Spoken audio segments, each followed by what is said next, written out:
Hi there, my name is Bernadette and I filmed this makeup look today to show you guys how I got this beautiful green, blue, and yellow makeup look. This is one of the newest looks that I've been doing and it's become one of my favorites. I've been getting a lot of questions about how I do eyeshadow and I just wanted to make these videos to show people that it's really easier than it looks. It also takes a lot of practice. I just always liked art since I was little, and sometimes I feel like the makeup just helps me escape. I know it's a little bit bold, but don't be afraid to play with color. If you guys want to see any more eyeshadow looks, let me know. I didn't film my face routine just because I feel like everyone has their personal way of doing that, and I really get asked on how I do my eyeshadow looks and not the base. If you guys would like more videos, feel free to leave some suggestions down below and I will try to get those filmed for you guys. This is my first video, so if you have any tips or suggestions, just let me know what you think in the comments down below. I want to have a discussion, so if you guys want me to improve in any way, let me know how I can do that. Thanks for watching, guys. I hope you enjoyed the video. Hi guys, I'm starting off with priming my lids with my Tarte Shape Tape Concealer as a primer. It gives me a nice blank canvas and also covers up all my discoloration on my lids.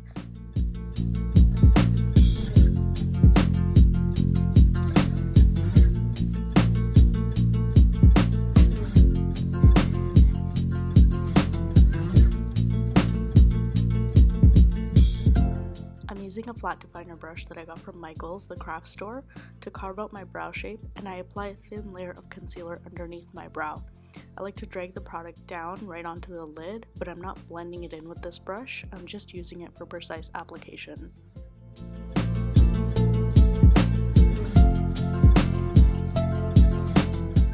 At this point is where I like to start blending in my concealer and actually setting the primer on my lid. I take a little bit of extra primer on the back of my hand and use a flat concealer brush from BH Cosmetics. I'm using more of a patting motion instead of a sweeping motion because I find that the concealer starts to ball up if I sweep, but when I pat, the concealer lays down really nicely. I like to spend a good minute actually patting this concealer into place because of the formula. The matte formula ends up setting itself. I don't find that I need to set this concealer with a powder. Instead, I just go right in with my eyeshadows and I find that it shows up way more pigmented and it sticks better than if I were to set it with a powder.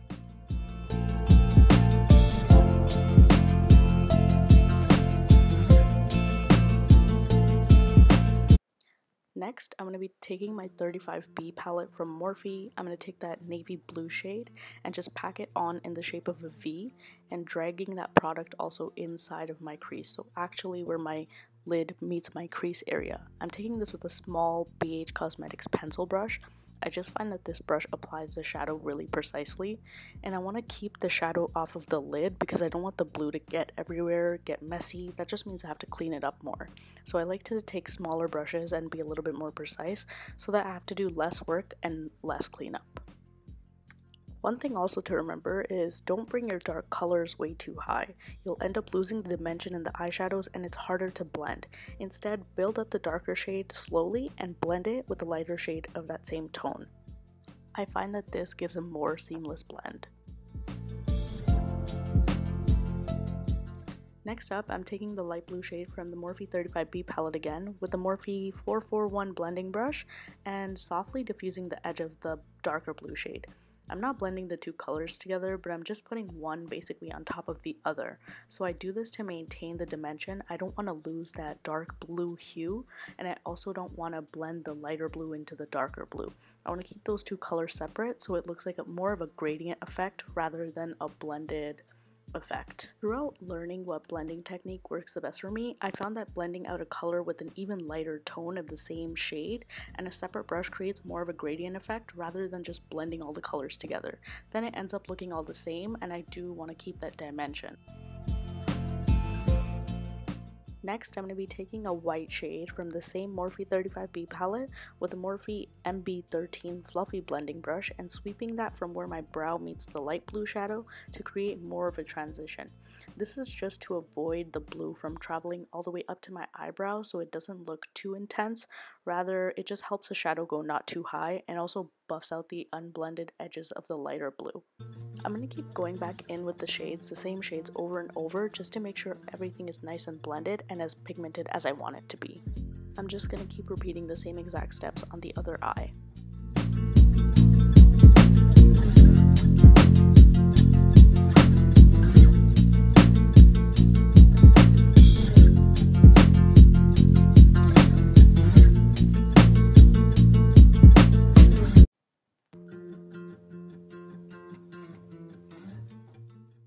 recreating this and this is the darkest you like it to look, I'd suggest leaving this part out, but I wanted my look to look a little bit darker, so I went in and mixed the navy blue and the black together to create a little bit more of a darker blue because I wanted a little bit more definition in my crease.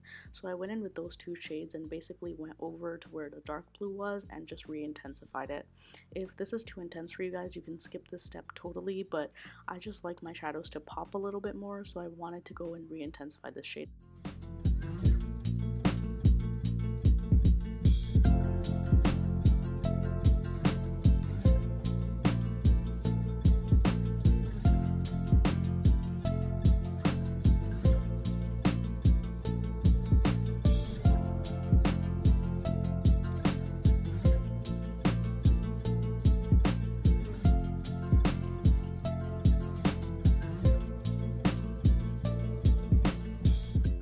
Okay, now onto a little bit more of a harder part. This is the part where you cut the crease. I like to use a really skinny eyeliner brush to do this just because I like to be very precise. I draw a thick line of concealer where my lash line is and look all the way up so that the concealer transfers, and that's exactly where I know to cut my crease.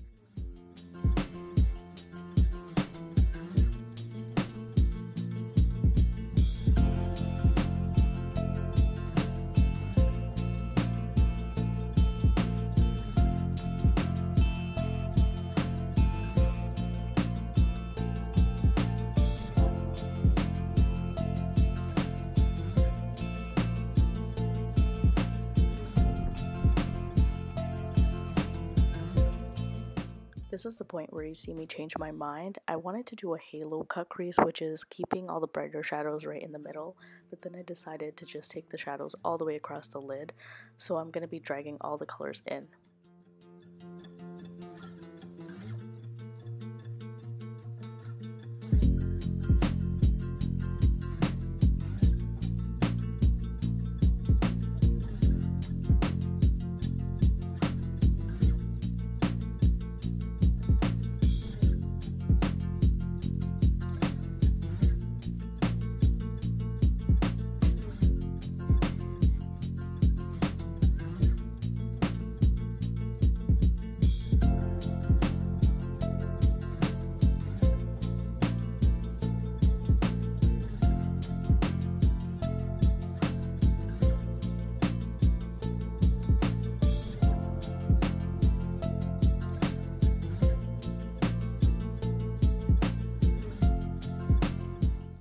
Now I'm taking the Anastasia Subculture palette. I'm packing on the shade Cube with an e.l.f. eyeshadow brush. Cube is like a duochrome green, white, and gold shadow, so it blends really nicely with the blue. It creates like a kind of teal effect.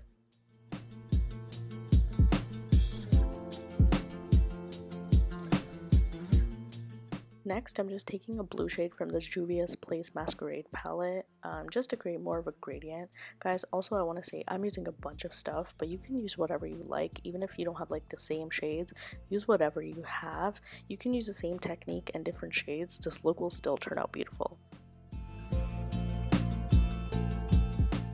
Oh my god, next, I'm literally taking one of my favorite pigments ever. I get excited every single time I use this pigment.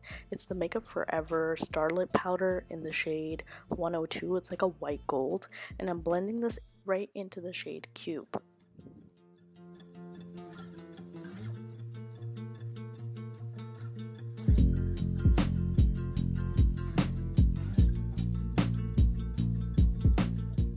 Okay, now you guys are gonna get annoyed with me because I'm so much of a perfectionist. I like to go back in and redefine the crease a little bit just because I feel like the Makeup Forever pigment kind of covered up the definition where the crease meets the transition shades.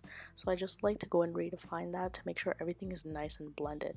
You guys don't have to be as extra as I am. I'm just really anal, so I like to make sure that everything is nice and blended and that everything has the definition that I like. Not that this look doesn't have enough color, but I like to add a little bit more. I'm going in with the yellow from the same Morphe 35B palette just to give it a little bit of like a bam, because I want it to look a little bit more extra, right? So I'm gonna add this yellow just to make it look like I put in a little bit more work. I don't know, I find that this just makes it look a little bit cooler.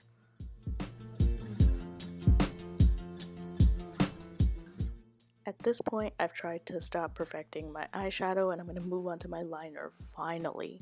I'm taking the NYC liquid eyeliner in black and I'm just lining a straight line across my lid. I'm not doing a wing because I think that'll take away from the eyeshadow and I want all the focus to be right on the eyeshadow. So I'm just going to avoid doing that and just do a straight line.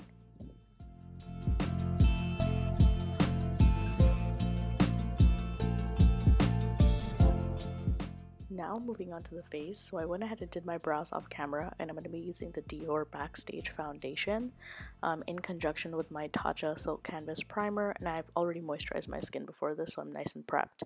Then I'm going to be taking my NARS Creamy Radiant Concealer in the shade Ginger. This used to be my favorite concealer, but recently it's been replaced by a few, which you guys might see in upcoming videos.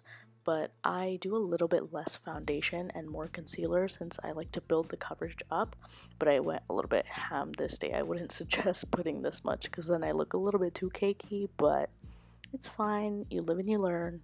I'm blending it all in with my Real Techniques beauty blender, by the way. I love this one. So much better than the actual beauty blender. Okay, I actually hated this part because I never used this palette, but for some reason I pulled it out to contour and oh my god, I did not like it at all. So don't judge me right now, but I don't like this contour. Next time I will show you guys how I do contour in the first place. I like to use Hoola by Benefit and the Too Faced Milk Chocolate Soleil. This combination just didn't work out for me. Anyways, I'm going to be taking my Jaclyn Hill and Becca palette and just taking the blushes in there and putting a little bit on my cheeks.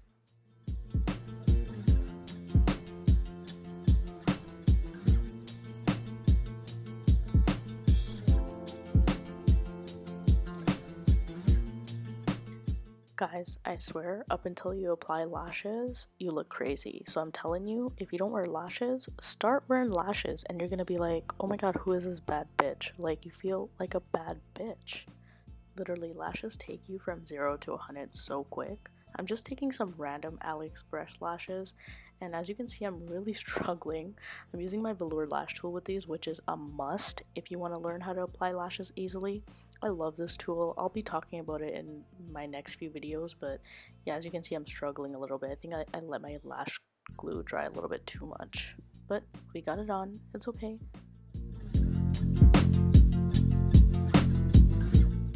After I have my lashes applied, I'm taking that dark blue shade again and lining my lower lash with that. And then with a separate pencil brush, I'm taking the yellow shade and I'm going to be blending those two together. I like to create like more of a green lash line for this one. At this point, my camera did cut off and died, so I couldn't film like the final end, but then I took some pictures. I hope you guys are really happy with this video. This is my first YouTube tutorial, and I know that it's a little bit bold, but I promise my next one will be more wearable and it'll be way better quality because I am working on my lighting and the camera quality, so I hope that you guys will be around for the next video. Let me know what you guys think down below, what you'd like to see, what you'd like me to change, maybe if you have some feedback. I'd love to know what you guys think down below, so let me know anything. Literally, let's have a conversation, let's talk. Thank you so much if you've sat through this entire video and watched the whole thing. Promise I'll be back next time with an easier tutorial to follow, and I hope I see you guys next time. Thanks for watching.